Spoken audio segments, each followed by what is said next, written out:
This is Radio Nepal. I am Dila Prasai with the news. The headlines first. Prime Minister and Nepali Congress President Sherbahadur Deuba urges party members to choose party office bearers through consensus.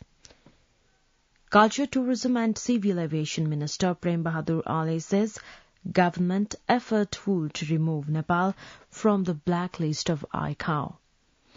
CPN Maoist Chairman Prachanda stresses on collaboration and consensus between ruling and opposition parties to complete remaining tasks of peace process.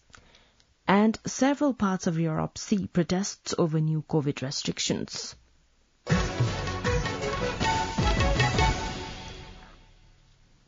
Now, the news in detail. Prime Minister and Nepali Congress President Sherbahadur Deuba has urged the party members to choose party office bearers through consensus in the party's upcoming 14th General Convention. Addressing the inaugural ceremony of Dewanganj Rural Municipality Office in Sunsari yesterday, the party president requested for the nominations of party office bearers, including the district, central representatives and province chair, through consensus as far as possible. On a different note, Prime Minister Deuba vowed to promote health, irrigation, agriculture and development sectors in Dewanganj area. Also speaking at the program, Minister for Communications and Information Technology, Gyanendra Bahadur Karki, stated that the government was working to fulfill the aspirations of the people. Meanwhile, election is being held in 60 districts today to elect the representatives for the 14th General Convention of the Nepali Congress. CPN-UML spokesperson Pradeep Kumar Gyawali has said the forthcoming 10th National General Congress of the party would be characterized by unity in terms of policy, psychology and leadership. Addressing a program by the Valley Province Committee of Presh Chaudhary Nepal yesterday, party spokesperson Gyawali claimed that the Statute General Convention has made the party united at the policy level and it would not be amended at present. The main opposition party, CPN-UML, is organizing its 10th General Convention from the 26th to 28th November in Chitwan. Meantime, CPN-UML Vice Chairman Bhim Rawal has announced candidacy for the post of party chair in the upcoming National General Convention. Organizing a press conference yesterday, Leader Rawal said he announced the candidacy to face the existing challenges in the party as the 10 points agreement and intra-party directive were not implemented in the party. Minister for Culture, Tourism and Civil Aviation Prem Bahadur Ali has assured that the government is effortful to remove Nepal Airlines Corporation from the blacklist of International Civil Aviation Organization ICAO. Talking to journalists yesterday, Minister Ali said Nepal was blacklisted by ICAO and efforts were on the way to remove Nepal from ICAO's blacklist in order to promote Nepal's tourism. Nepal has been in the blacklist of ICAO since 2013. The minister, on a different note, shared that the Nepal Airlines Corporation was preparing to launch more flights to major cities in India such as Bangalore, Calcutta, Mumbai and Chennai. 5 people died in a jeep accident occurred at Dasrat Chand Municipality at about 8 p.m. yesterday. The jeep was carrying the people attending a marriage. It was heading to Simayal from Dehi Madau of the district. By the D police officer Darshan Khadka said 5 people died on the spot. The date have been identified as 48 years old Rajendra Bahadur Chand, 38 years old Dhan Bahadur Chand, 65 years old Prem Bahadur Chand, 65 years old Tara Singh Thapa and 58 years old Kim Singh Karki.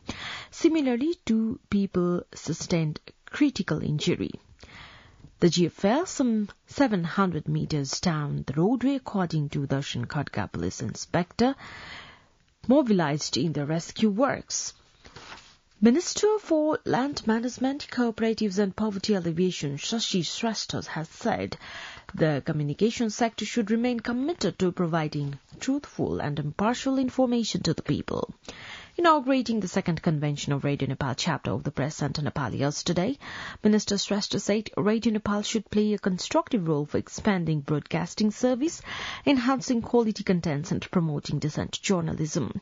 On the occasion, Executive Director of Radio Nepal, Buddhi Bahadur Kisi, informed that the existing broadcasting coverage of Radio Nepal to 89% of the country's population would be expanded to 100% population in the near future. Radio Nepal chapter of the Press Centre Nepal has formed a 7-member working committee under the chairmanship of Arjun Shrestha.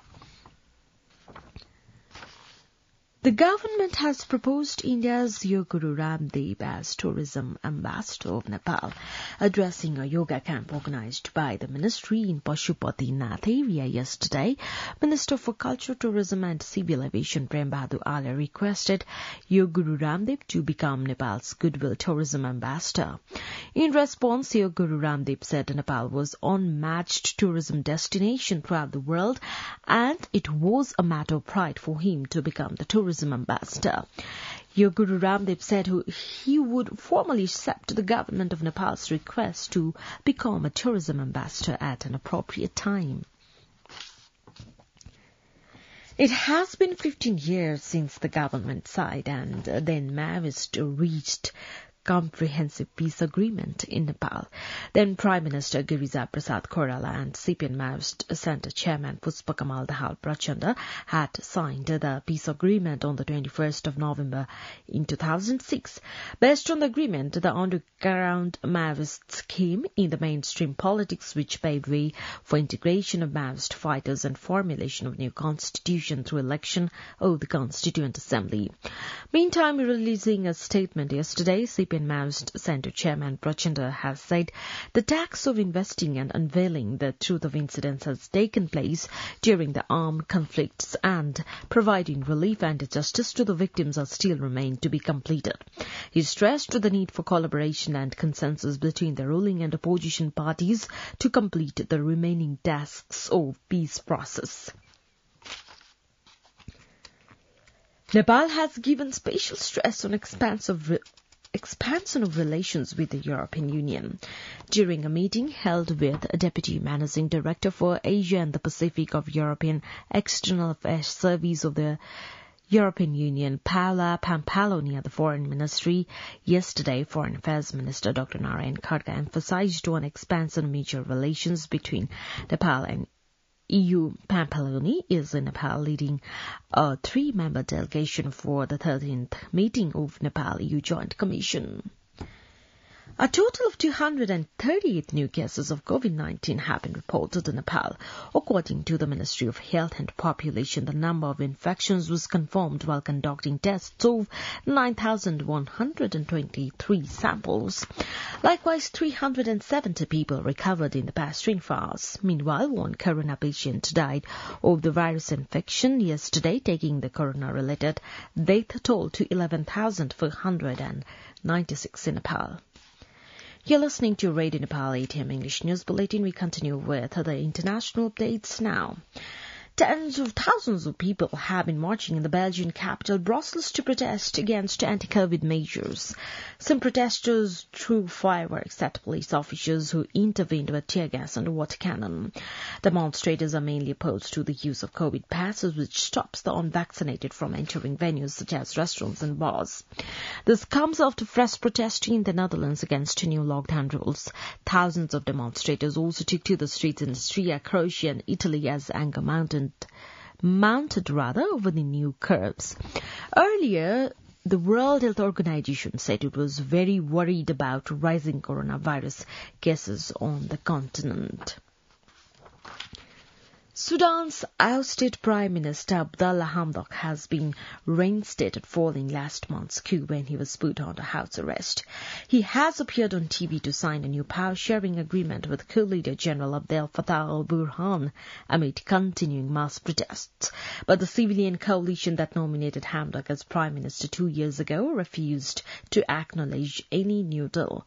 General Abdel Fattah al-Burhan and Prime Minister Abdallah Hamdok, after signing a power-sharing agreement Sunday, November On the streets of the capital, Khartoum, the security forces have fired tear gas at protesters marching towards the presidential palace and demanding the military's complete withdrawal from politics. Since 25th of October, when the military declared a state of emergency and dissolved the civilian leadership, at least 40 people have died in mass protest against the coup. Now the general weather forecast for the country for today. Forecasting division says the weather is likely to be partly cloudy. Light rain is likely to occur at one or two places of Province 1. Chances of light snowfall at one or two places of high mountainous region. Kathmandu's weather report now. Maximum temperature of 24.8 degrees Celsius and a minimum temperature of 8.8 degrees Celsius. With this news, we have come to the end of this bulletin. But before we wrap up the headlines once again.